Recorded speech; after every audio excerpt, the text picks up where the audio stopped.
You notice that there's a picture of Elvie up here on the screen. And it's been a while since I've mentioned anything about what's going on with her, but a few months ago, I think I told everybody that she had been taken to see Noah's Ark. And then, after that, she had her birthday, so they took her someplace absolutely fabulous. Who was her most favorite person in the world? Elvie Kingston loved Elvis. So they got a chance to go to see Elvis's home, and with all the family and all the grandkids.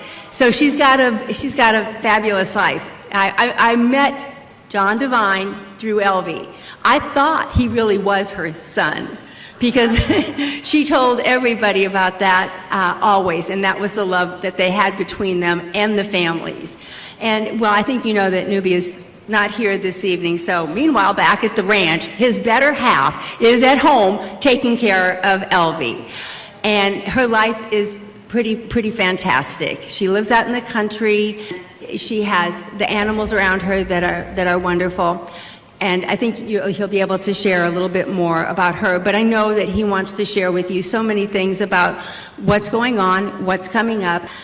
John Devine has had a great history with things like the 10 Commandments, and I think the last time his name came up in our meetings, it was because his eyes were to the skies when those missiles were flying. And so on October 7th, they got on the last plane out have one of the founding members of this club, our native son, Supreme Court Justice John Devine.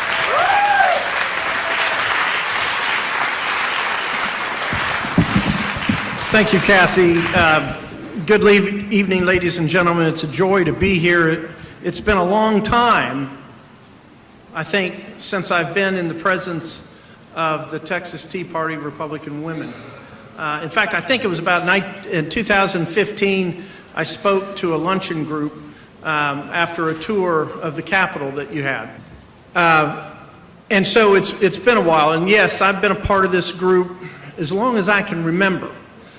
This group has been faithful.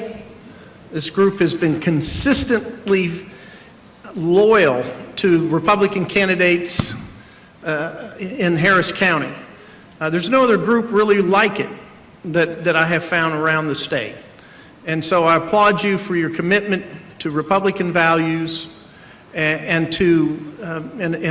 a deep thanks for your commitment to the endeavors that I participated in over the years. Now let me also talk about Elvie for a minute. Toward the end of March of 2022, Elvie came to my attention.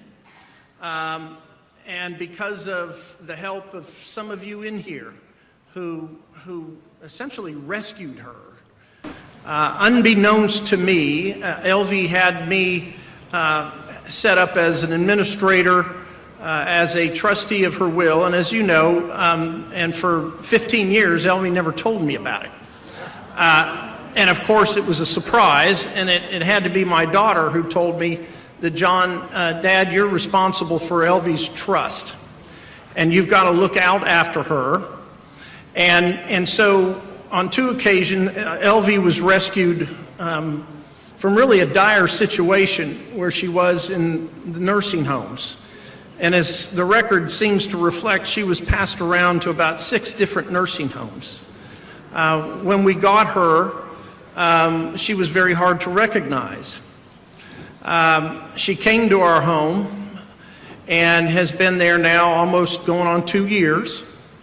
Elvie, we have my wife, and my wife is truly the angel in this case. In fact, the judge in the case looked at my wife and he said, if I ever find myself vulnerable as Mrs. Kingston, I would want you to be my guardian and caregiver.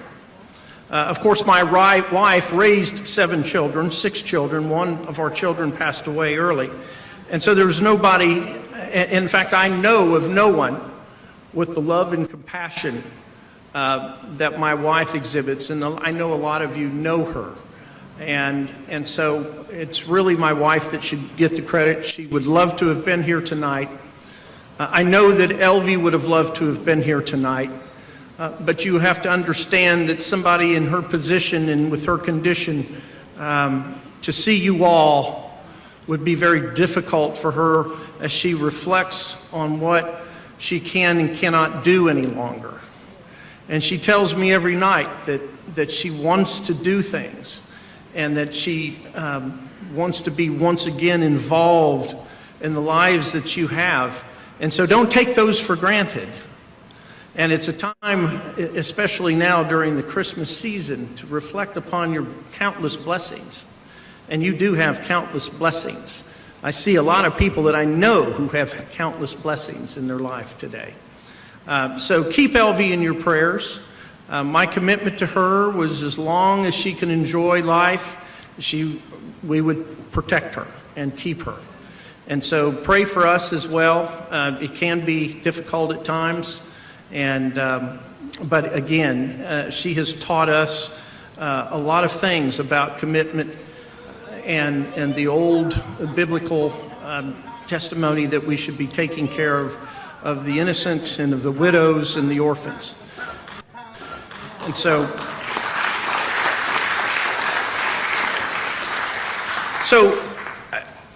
I think it was referred to by Kathy that my family and I recently got back from Israel. We left for Israel on October 1st. And of course, it was on that day, on October 7th, that we were in the old city. We were in the Jewish quarter. And that morning, we all gathered our things and we began to walk down toward the Dung Gate, where we were going to pick up our bus and head on for additional tours in southern Israel. But before we did that, we stopped on this balcony, this beautiful balcony overlooking the Wailing Wall and overlooking the Golden Dome. And as we sat there and looked, we looked up and we noticed the streaks crossing the sky and the explosions that soon followed, and the alarms, the sirens that were going off. And we looked at each other. I looked behind me and I saw that the Jewish citizens were running. And we're all standing around wondering, is this another day in Israel or is this something perhaps more serious? Because of course a lot of the people, I think most of the world, didn't realize that as the attack occurred, it was brutal. These people crossed over and, as all of you know, slaughtered over 1,000 innocent men, women, and children, many of them young people, and kidnapping another 200 and some odd people, taking them back to Gaza, where now we're finding that a lot of them have been already murdered. And so, again, not realizing this, we wanted to go on to our next stop, which happened to be breakfast. And we had an appointment to go to this restaurant. We had gone the night before, and we called ahead, and they said, oh no, we're closed. And so our destination that day was En Gedi, which most of you may or may not know is a oasis.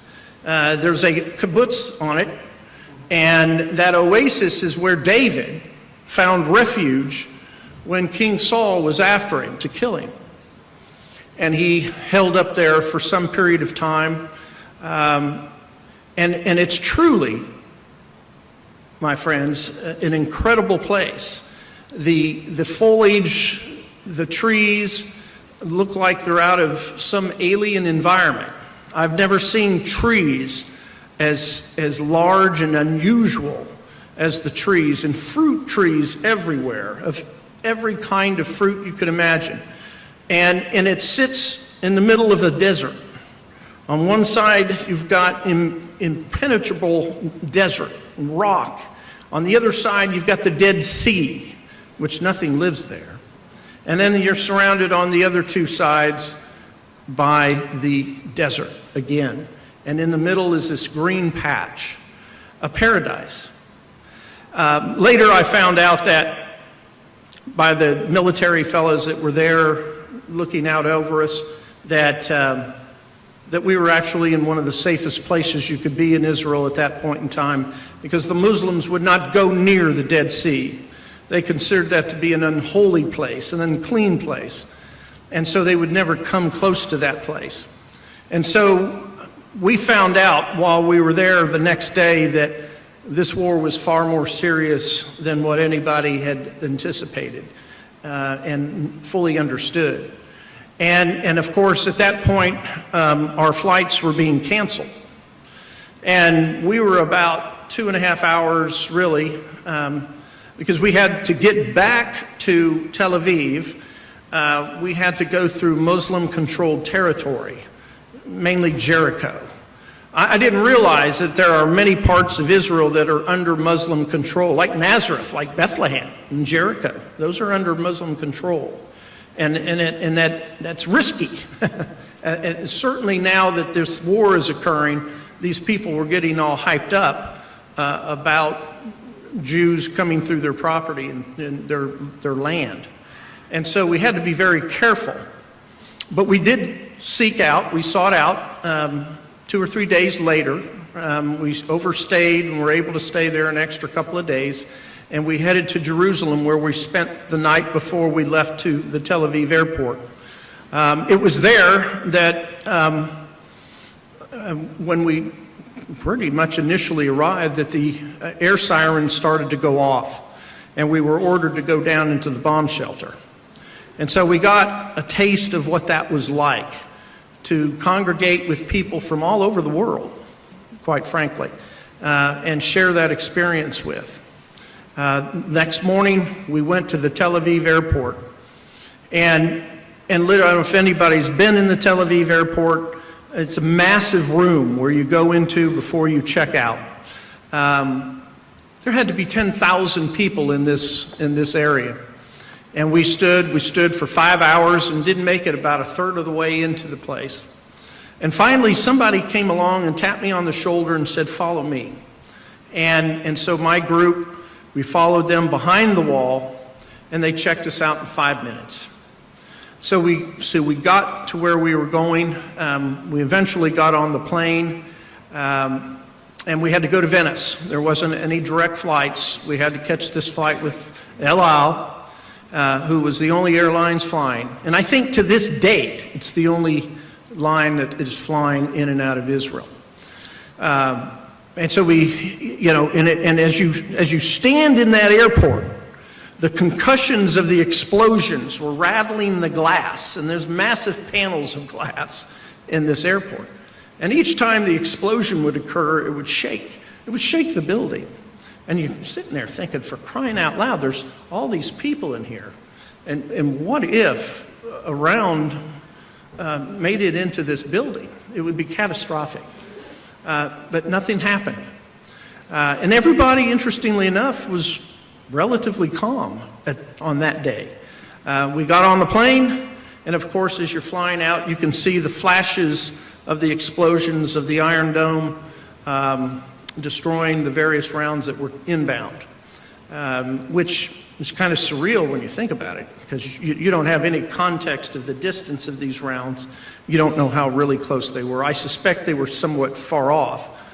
We made it into Venice, only to find out that just an hour before, Hezbollah had launched over 1,000 rockets into the Tel Aviv area, completely shutting down the airport. And so essentially we were on one of the last flights out before it was closed down. And so,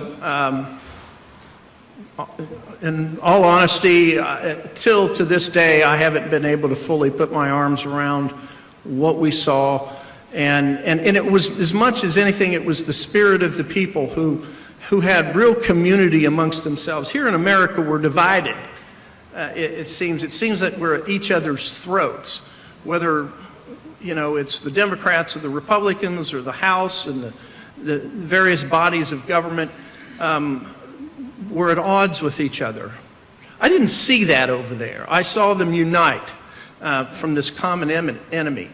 And the love that they expressed to us, the love you could see in their families, and the way they treated each other, and the way they played and the way they prayed and the way they worshiped was fascinating to me to see that kind of collegiality.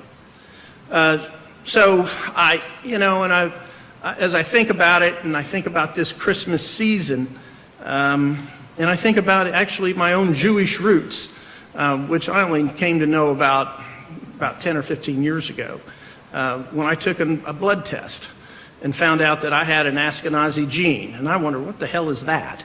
I had no idea. And it wasn't until Mom said, well, we came from Poland, and there were something called the pogroms, and there was forced conversions by many Jewish families, and apparently that happened to my own family back in the 1800s.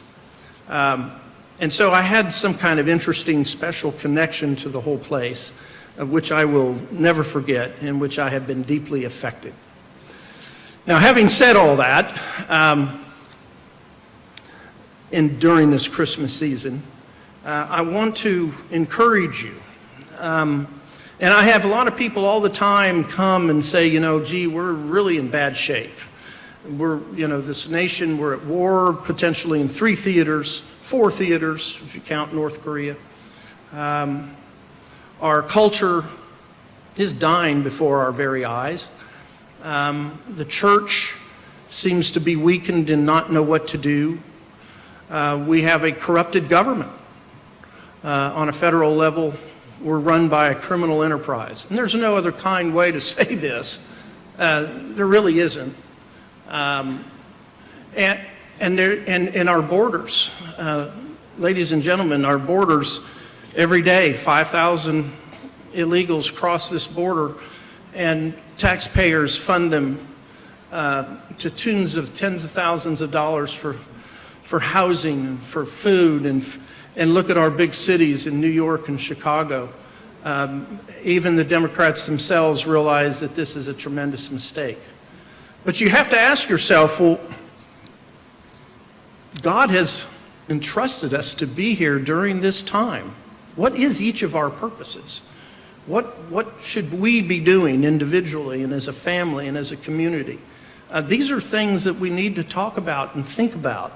They're real, and there are going to be consequences to these negligent acts that our government are perpetrating on the people of this country. And none of you are going to escape. You understand that. None of you are going to escape this. And so I would implore you to get closer to the Lord. I would implore you to prepare. I would implore you to bring others aboard and to do what you can to minister to people who are in need.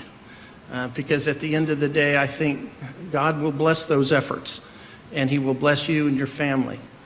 It has been an honor for me to be at the head, one of the heads of the judicial branch of government for the last going on 12 years. It's hard for me to believe that. I've often said to people that I have a front row seat to the end of the world, sort of.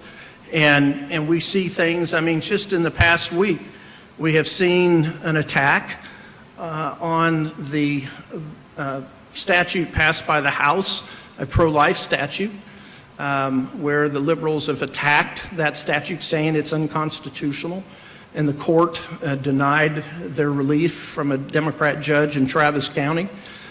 We've actually had a case recently involving the concept of whether or not there's a cause of action for wrongful birth.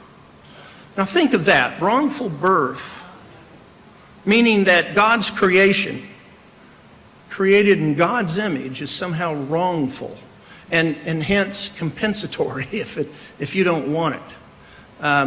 Ladies and gentlemen, that's a mockery of God.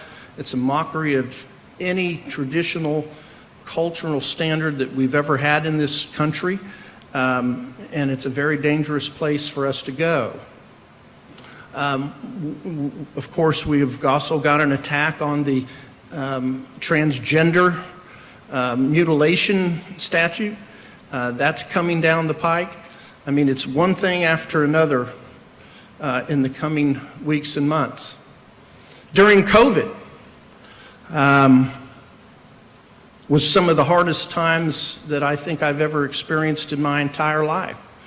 When I saw the entirety of government, out of fear, shut down churches, shut down businesses, and really had no end in sight, where the legislature wasn't called into session. And the Constitution is very clear at Section 28 of the Constitution says that only the legislature, only Valerie and Senator Betancourt have the power to suspend the law, to make law. Granted, we gave the governor some executive authority in 1975 under the Disaster Act, but that wasn't a perpetual kind of thing where he could just begin to rule forever in that way through executive orders. I was critical of that, as I should have been, as more people should have been, including the legislature, including those who had the power really resting with them. Those were extremely difficult times for some of us who had to watch the abuse of COVID to use as an excuse to change election laws and give additional flexibility, if you will, so that the Democrats could cheat in Harris County. This county was a complete and total disaster. If you'll remember the ballot, all of the exceptions made by the Secretary of State to allow drive-through voting. When you look at the election code, there are definitions of what a voting location should be. And this was completely bastardized right before everyone's nose here. Thousands and thousands we're seeing now elections across the country have been overturned and so forth. I would say, I know Paul was a part of fighting it. He's always been a fighter for this issue. Yeah, I love you. And this is an official endorsement because I already have endorsed John Devine. And because we have to have John back, and God bless you for being there, because you're one of the reasons why we do win fights in the Supreme Court. So let's give a big hand for John Devine.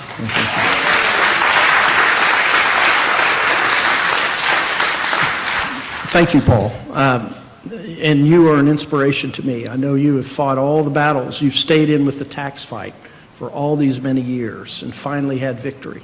And you and Dan, I mean, do you remember the days that you and Dan and I would sit around and be on the radio station and Dan, you know, I'm kind of going off the script here a little bit. I don't have a script, but there was a time when I was sued for those 10 commandments.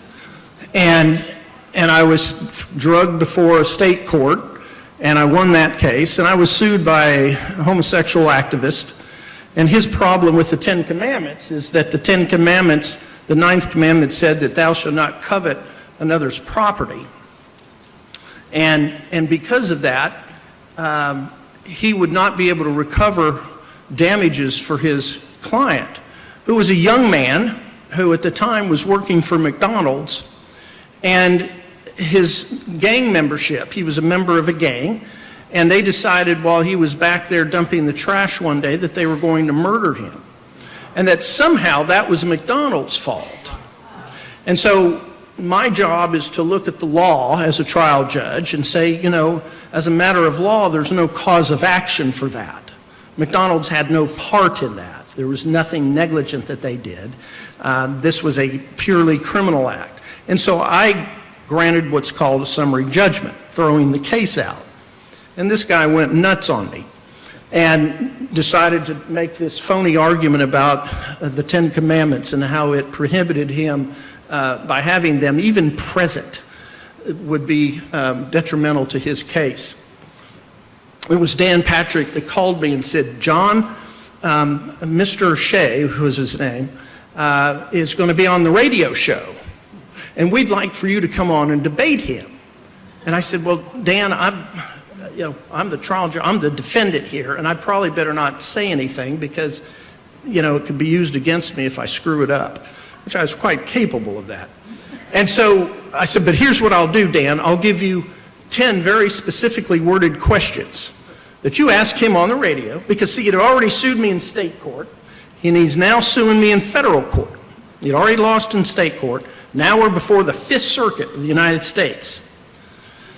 And I gave Dan the questions, and I said, after he answers, transcribe them, and let me see them. Sure enough, he answered inconsistently. So he was either lying on the state pleadings, or he was lying in the federal pleadings. And the federal judges, they don't tolerate lying, wherever it is. And so we caught him at it, and we had a motion to dismiss, and the Fifth Circuit dismissed the case.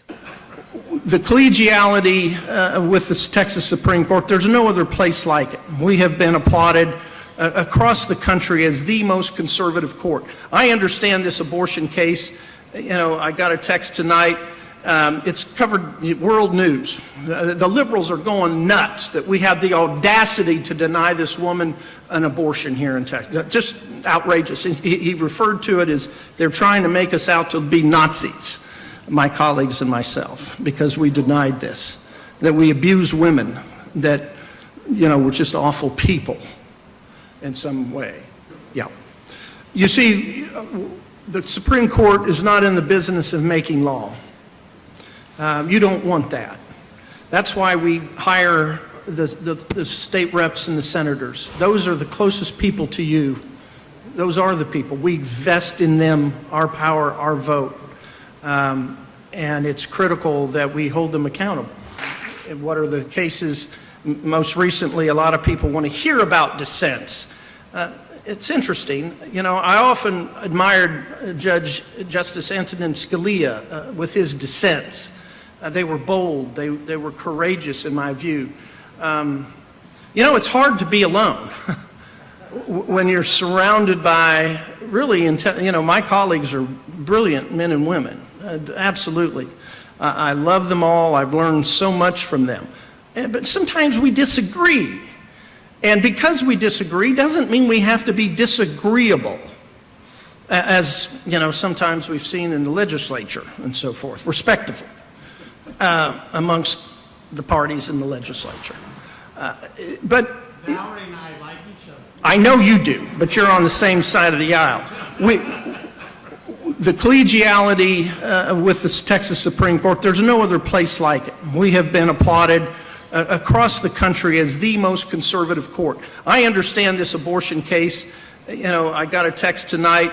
It's covered world news. The liberals are going nuts that we have the audacity to deny this woman an abortion here in Texas. Just outrageous. And he referred to it as they're trying to make us out to be Nazis, my colleagues and myself, because we denied this, that we abuse women, that, you know, we're just awful people.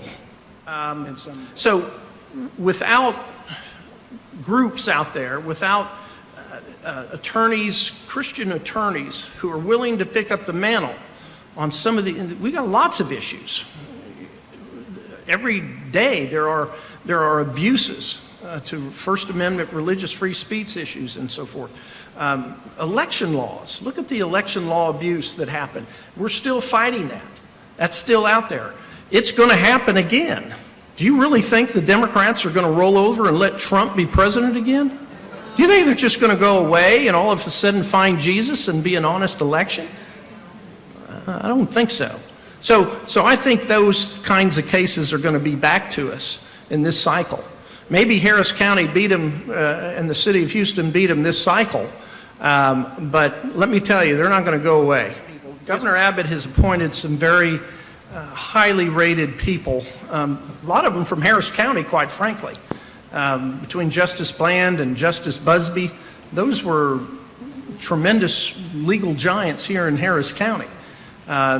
There's some really good justices, Justice Blacklock, Justice Evan Young.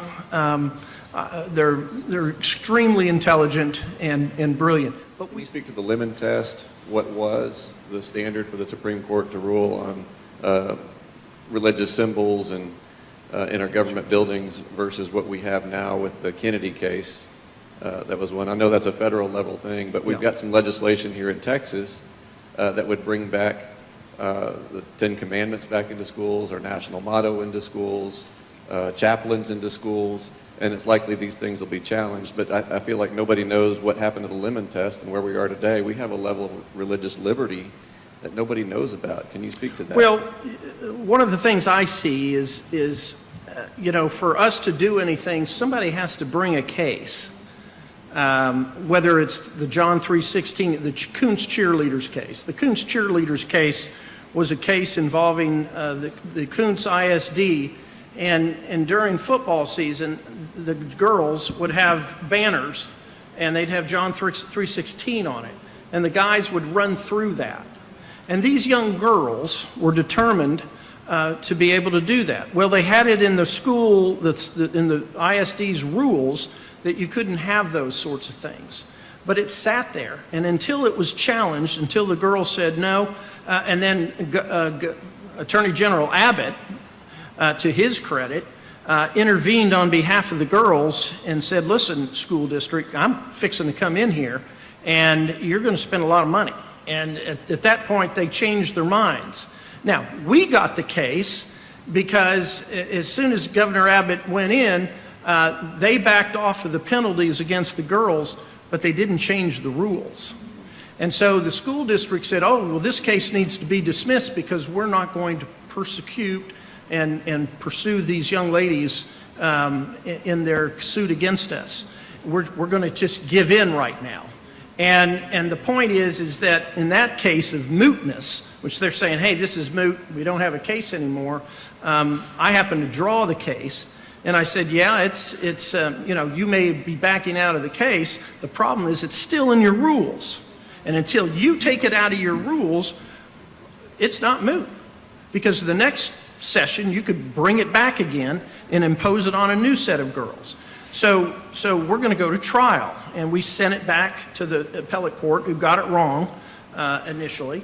And of course, they changed their mind and said, yes, this isn't moot. And the school district took it out of the rules. Yes, ma'am. Judge Devine, your thoughts? I saw today that the Democrats intend to go after Supreme Court Justice Clarence Thomas, something fierce. And there are other aspects on the national scene that are unconstitutional, like D.C. statehood. I believe that's totally prohibited in the Constitution. And other things this president is doing. Your thoughts on what we can do to help Justice Thomas, short of an election, because then we have to wait.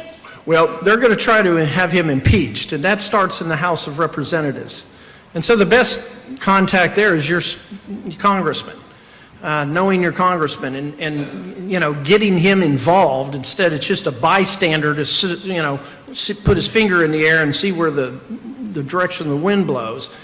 He needs to be more proactive. He or she need to be more proactive in essentially knocking any of that type of attack on. You know, we have, I think, a one-vote majority now in the House of Representatives. Yes. And we know that there are Republicans in there that aren't with us all the time. So that's a very narrow margin. The primary is coming up. And so the voters of Harris County, you've got a lot of congressmen that come out of this area. And those people, as far as I know, I think they're all pretty good.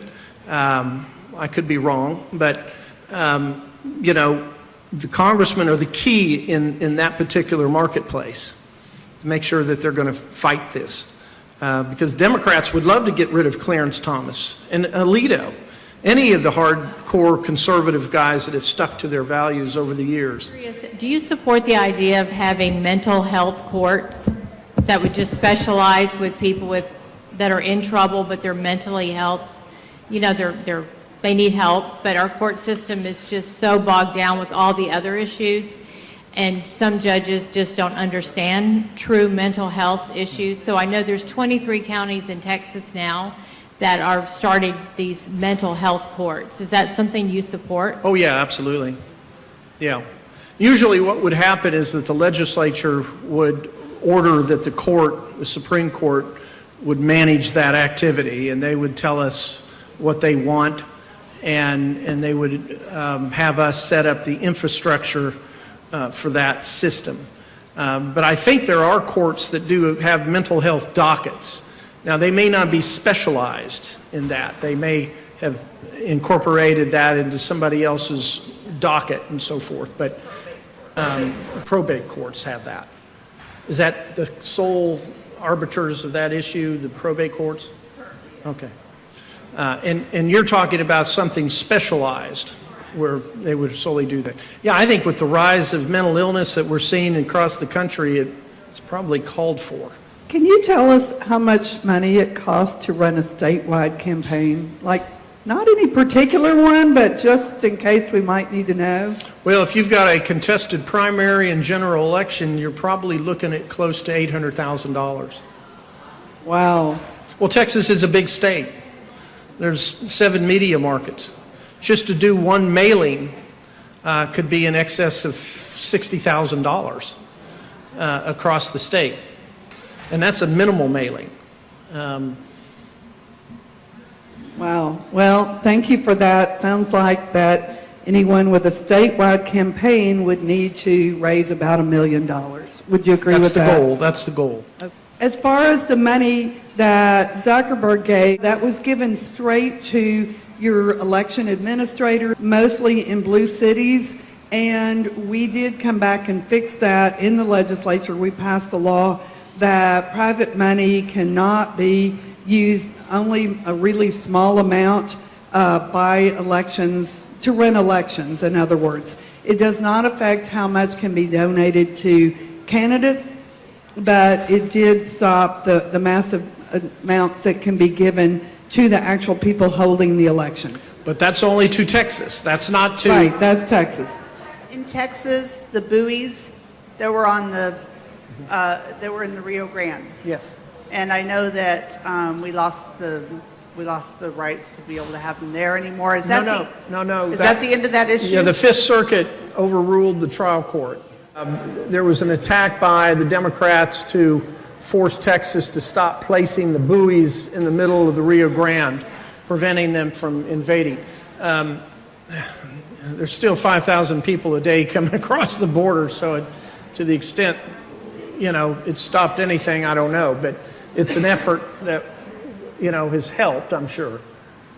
But that's a federal court issue, as you said. They take the courage and the guts to stand up to these bullies, and they will buckle. I've seen it time and time again. We've seen it, recently in some of these legislative fights. And there are more to come. We need your help as elected officials. We need your prayers. We need your moral support. We need your encouragement, because there are dark days. And money. Thank you, Valerie.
just give all the board members and all the volunteers that put this on a huge hand. Thank you, ladies and men. Thank you so much.